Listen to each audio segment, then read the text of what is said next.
Pinjam malah. Maaf, saudara Anda belum terdengar. Apa bisa diulangi? Yang ikutnya aja. Ikut. Sekarang ini. Iya. Mana? Kan ada tuh. Suara Anda masih belum terdengar, Devindra? Mana ada? Enggak tahu. Enggak bisa gitu, enggak ditengok orang itu. Tengok nih lah. Habisnya di video gitu murah ini. Kepada saudara Devindra bisa cek sound lagi. Maaf, apakah suara saya terdengar dengan jelas, Saudari Hanum? Baik, suara Anda telah terdengar dengan jelas. Selanjutnya, kami akan menampilkan slide PPT. Kepada saudara Devindra, boleh tolong ditampilkan slide PPT-nya?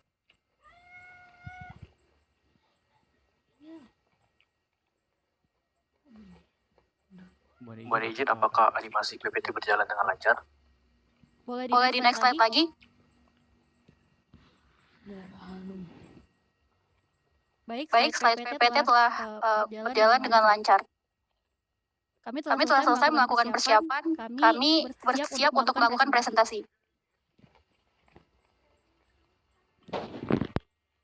Baik, waktu untuk presentasi akan dimulai pada menit 20.00 tepat ya. Maka kita tunggu terlebih dahulu sampai waktu yang sudah ditentukan.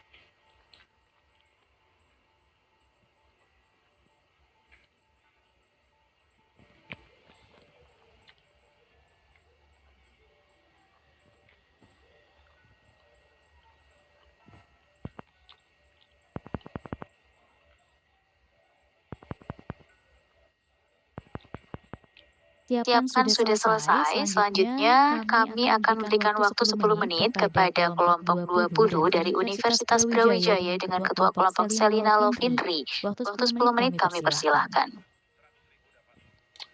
Assalamualaikum warahmatullahi wabarakatuh. Selamat sore dan salam sejahtera bagi kita semua.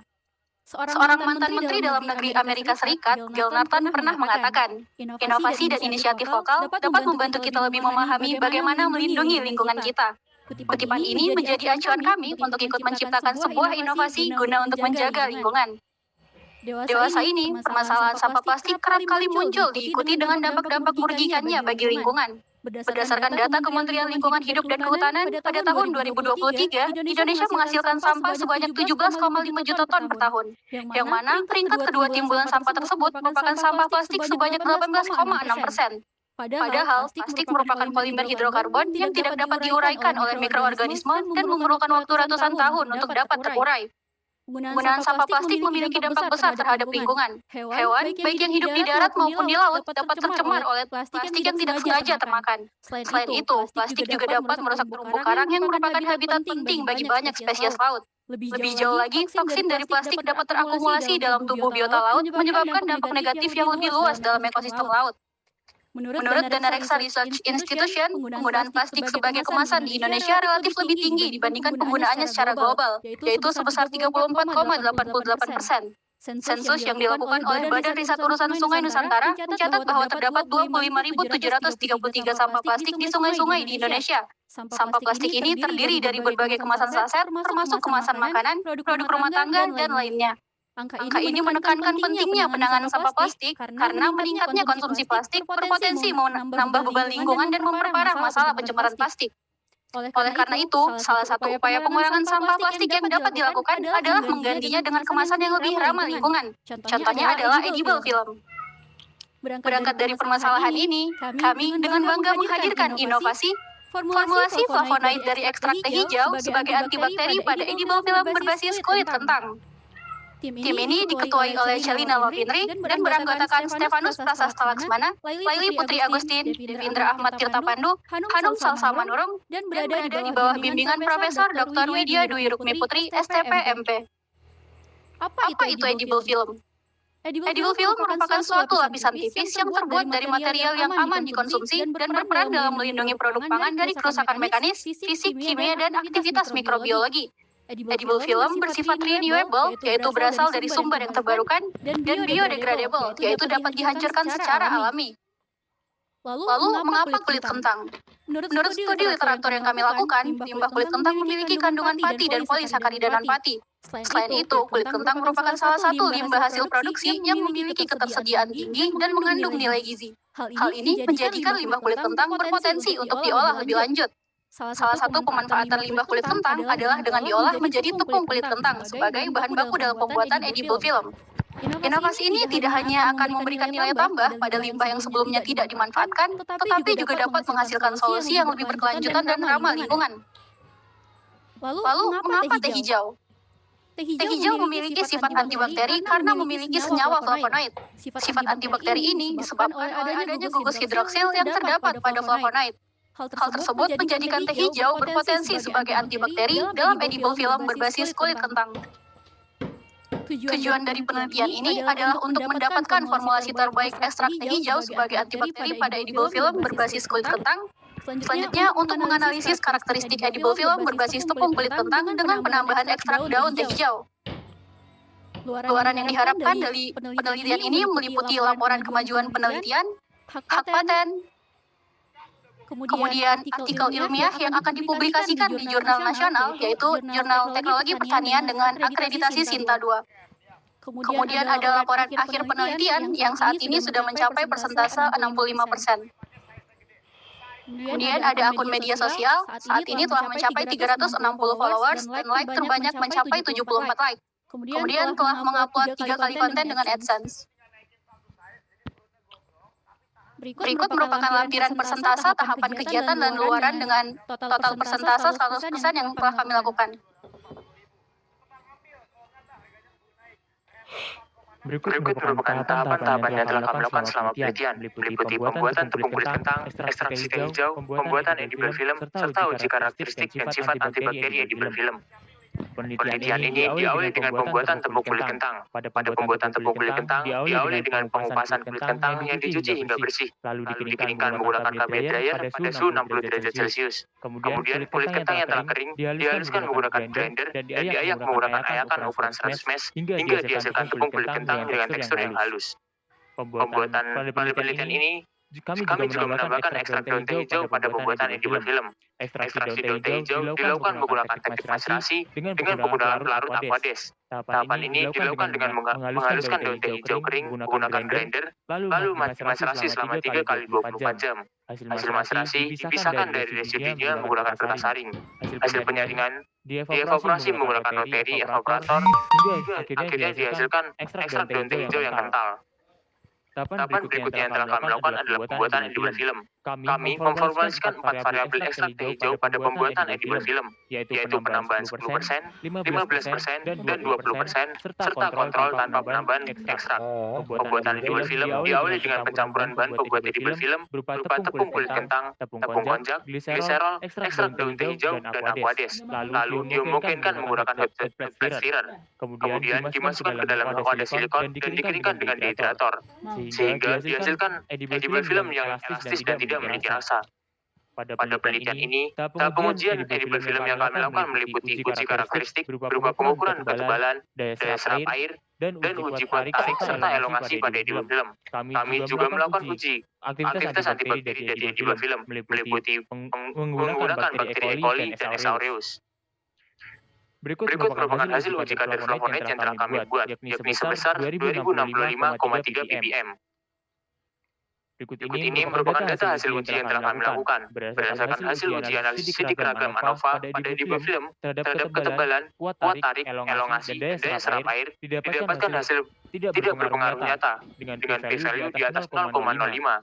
Dan jika disesuaikan dengan Japanese Industrial Standard 1975, edible film terbaik dari hasil uji karakteristik adalah edible film dengan penambahan ekstrak daun teh hijau sebanyak 15%.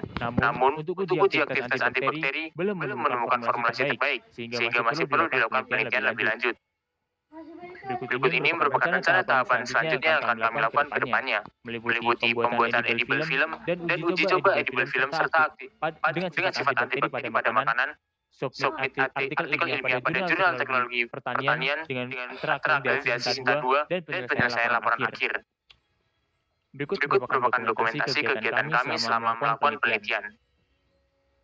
Ucapan terima kasih kami haturkan kepada Kementerian Pendidikan, Kebudayaan, Riset dan Teknologi, serta Universitas Brawijaya yang telah mendanai dan mendukung jalannya penelitian ini. Sekian dari kami, terima kasih. Wassalamualaikum warahmatullahi wabarakatuh.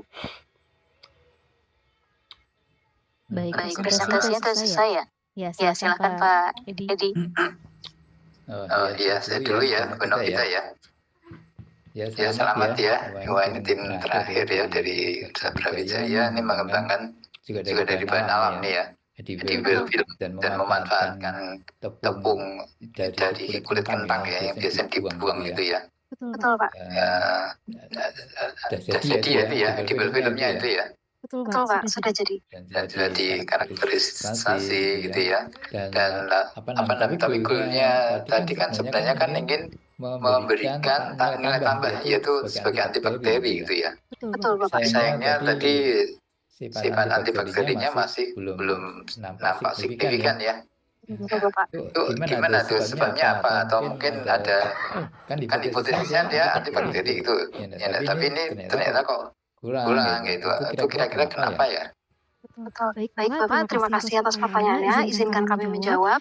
Jadi memang untuk uji aktivitas bakteri sendiri kami menggunakan kultur E. coli dan S. aureus dan diperoleh hasil masih tidak berbeda nyata oleh penambahan baik 10%, 15%, dan 20%. Hal tersebut dapat dikarenakan berdasarkan hasil uji kadar flavonoid kami sebelumnya yang telah dipaparkan, yakni sebesar 2065,3 ppm, di mana jika dibandingkan dengan studi literatur lainnya, nilai ini masih tergolong rendah, Bapak. Oleh karena itu, uji aktivitas mikroba yang kami ujikan pada edible film tersebut tidak memberikan hasil yang berbeda nyata. Seperti itu, Bapak.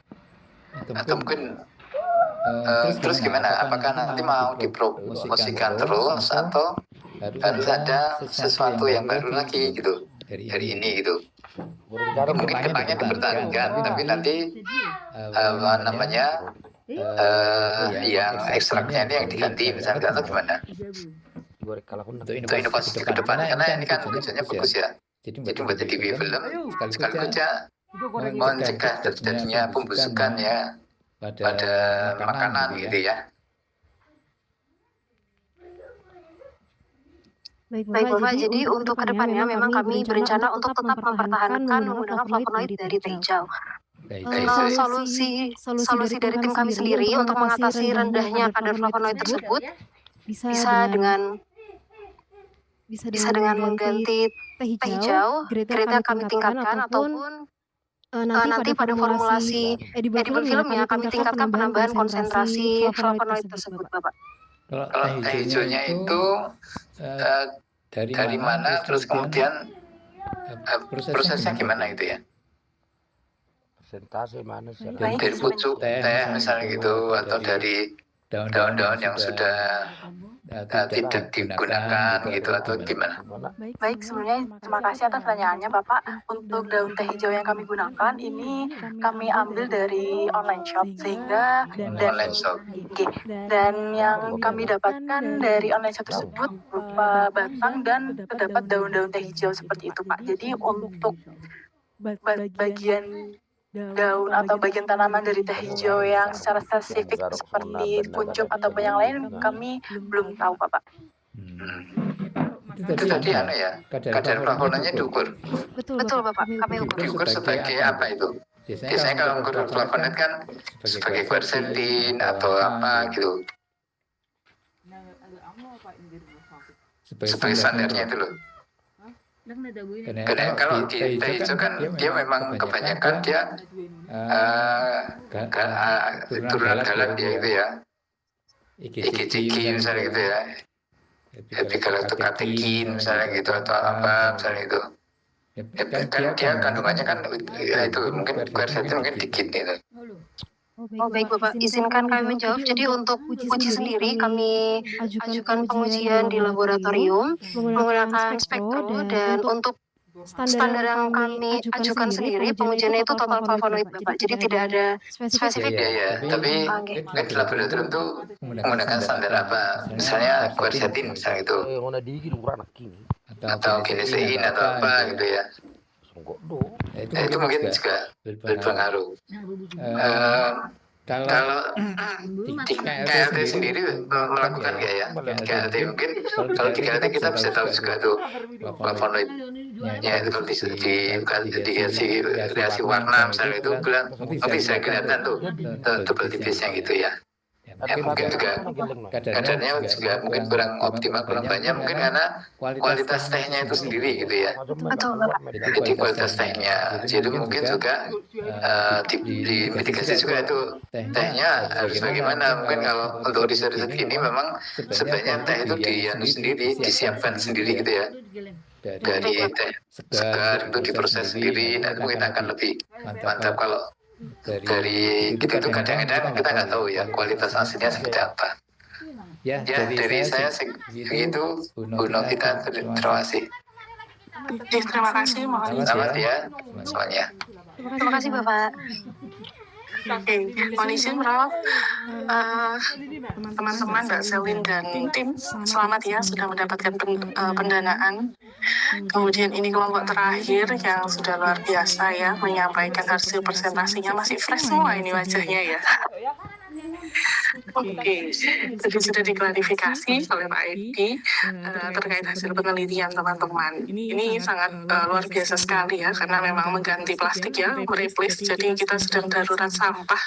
Jadi teman-teman mempunyai ide untuk replace edible film ini dari kentang ya. Keterbaruannya dari kulit kentang ini ya, karena reduce-nya juga ya dari kulit kentang. Untuk kulit kentangnya sendiri, ini proses untuk mendapatkan bahan bakunya bagaimana, bisa diceritakan? Baik, sebenarnya terima kasih atas pertanyaannya. Untuk bahan baku kulit kentang sendiri ini kami dapatkan dari UMKM yang berada di Kota Malang. Jadi kami meminta bantuan untuk mendapatkan kulit kentang dari UMKM tersebut, seperti itu, Bu. Oke, berapa UMKM yang untuk mendapatkan bahan baku yang digunakan sebagai penelitian ini? Hanya satu, Ibu, di daerah Dau di Kabupaten Malang. Oke, kemudian dilakukan pemrosesan oleh tim sendiri atau ada pihak ketiga? Untuk pemrosesan sendiri kami lakukan sendiri di Laboratorium Fakultas Teknologi Pertanian Universitas Brawijaya, Ibu. Menggunakan KPD Membutuhkan berapa kulit kentang untuk penelitiannya Mbak Selin dan tim ini? Baik Ibu, izin menjawab. Jadi untuk limbah kulit kentang sendiri kami mengambil beberapa kali dan total yang kami butuhkan limbah kulit kentangnya sebesar 4 kg, Ibu. 4 kg, kemudian dikeringkan oleh tim dan diproses seperti itu ya? Betul, Ibu. Oke, tadi disayangkan sekali formulasinya ya, belum didapatkan, belum ada perbedaan yang nyata dari hasil, padahal ini sangat bagus, mungkin bisa dilanjutkan lagi. Tadi ini kebetulan di Malang kan ada kebun teh ya? Betul, Ibu. Nah, itu seharusnya lebih menjadi prioritas sepertinya, yaitu tadi yang dikatakan oleh Pak Edi, mungkin ada beberapa proses ya dari yang diberi secara online sehingga tidak ada perbedaan yang nyata dari hasil penelitiannya teman-teman ini sendiri, itu ya. Jadi mungkin untuk selanjutnya ini gimana prosesnya? Akan dilanjutkan apa untuk penelitiannya teman-teman? Baik Ibu, izin menjawab. Jadi sesuai dengan rencana tahapan yang akan kita lanjutkan adalah melakukan uji aktivitas bakteri secara langsung kepada objek makanan, Ibu. Seperti itu. Jadi edible film kita akan kita gunakan sebagai pembungkus untuk uji makanan sehingga kita mengetahui apakah edible film kita dapat kerja sebagai sifat antibakterinya itu. Oke, untuk rencana tahapan ini dilakukan dalam rangkaian PKM ini atau di luar PKM yang akan dikembangkan lagi riset ini? Baik Ibu, untuk rencana tahapan ini masih akan kami laksanakan selama kegiatan PKM ini berlangsung. Kurang lebih membutuhkan waktu berapa lama untuk uji coba pada makanan ini? Jadi untuk uji coba makanan sendiri, Bu, tidak lama, membutuhkan waktu sekitar 2 minggu, Ibu. Belum Ibu, nanti tolong diperhatikan juga terkait uji coba pada makanan dari bahan edible film dari Mbak Selin dan tim, karena ini kan waktunya sudah mepet sekali ya, tanggal 19.20 itu teman-teman harus sudah submit dari laporan akhir penelitian. Itu perlu dipertimbangkan lagi. Kemudian selain itu, tadi saya sempat membaca ada HKI dari edible film ini sendiri. Setelah tidak ada perbedaan yang nyata pada formulasi antibakterinya, apakah masih akan dilanjutkan proses HKI-nya atau diuji secara bertahap lagi? Baik Ibu, izin menjawab. Jadi untuk KKI sendiri memang masih sedang dalam proses unggah, dan karena kita masih akan melanjutkan uji aktivitas bakteri pada makanan, jadi kedepannya akan kami lakukan penambahan atau perubahan pada draft HKI kami sebelum nantinya final kami upload. Seperti itu. Jadi yang di di HKI kan ini adalah formulasinya. Betul Ibu, jadi yang kami HKI-kan adalah formulasi serta tahapan dalam proses pembuatan, meliputi pembuatan tepung kulit dan juga ekstraksi dan pembuatan edible film. Kemudian tadi ada yang dinyatakan bahwa akan dilakukan perubahan. Yang dilakukan perubahan terkait apa untuk pengajuan dari HKI ini? Mohon izin Ibu, sepertinya tadi saya salah mengatakan tidak ada perubahan, namun kami lakukan penambahan hasil dari uji aktivitas terhadap objek makanan langsung. Makanan apa kira-kira yang akan diuji coba ini di edible filmnya atau hasil karyanya teman-teman? Baik Ibu, makanan contoh yang akan kami coba itu makanan yang yang hampir sama dengan warna dari edible kali ini. Contohnya yang berwarna gelap, yaitu dodol. Dodol itu sebagai contoh makanan yang akan kami gunakan karena warna yang gelap itu tidak berubah dan bisa digunakan. Selain itu kami juga kami coba pada daging. Jadi makanan tersebut yang akan diuji coba mungkin edible filmnya ya saat ini apakah teman-teman bawa sebagai contoh? Untuk saat ini tidak kami bawa Ibu, namun dalam slide presentasi tadi sempat kami tampilkan mungkin kepada operator.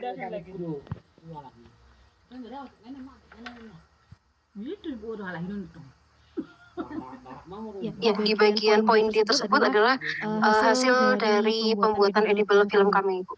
Warnanya memang gelap. Oke, sukses selalu. Semoga diberikan yang terbaik untuk Mbak Selin dan tim. Terima kasih. Baik, terima kasih Ibu. Baik, untuk presentasi dan juga diskusi setelah selesai, kami ucapkan terima kasih kepada kelompok yang telah presentasi. Semoga mendapatkan hasil yang baik. Jangan lupa untuk mengisi presensi dan juga survei yang ada di kolom chat. Baik Bapak Ibu, telah selesai presentasi dari kelompok terakhir pada hari ini. Terima kasih juga kami ucapkan kepada Bapak Ibu penilai PKP 2 tahun 2024. Terima kasih untuk Bapak Edi Meyanto dan juga Ibu Novita. Juga Terima kasih. Ya, kami sebagai host pada hari ini ya, mohon maaf apabila ada kekurangan dan apabila ada kata-kata yang tidak berkenan, kami mohon maaf. Kita akhiri untuk pertemuan kita hari ini ya. Terima kasih. Akhir kata dari kami. Assalamualaikum warahmatullahi wabarakatuh. Waalaikumsalam warahmatullahi wabarakatuh. Terima kasih, saya pamit. Ya, terima kasih Pak, Ibu, teman-teman.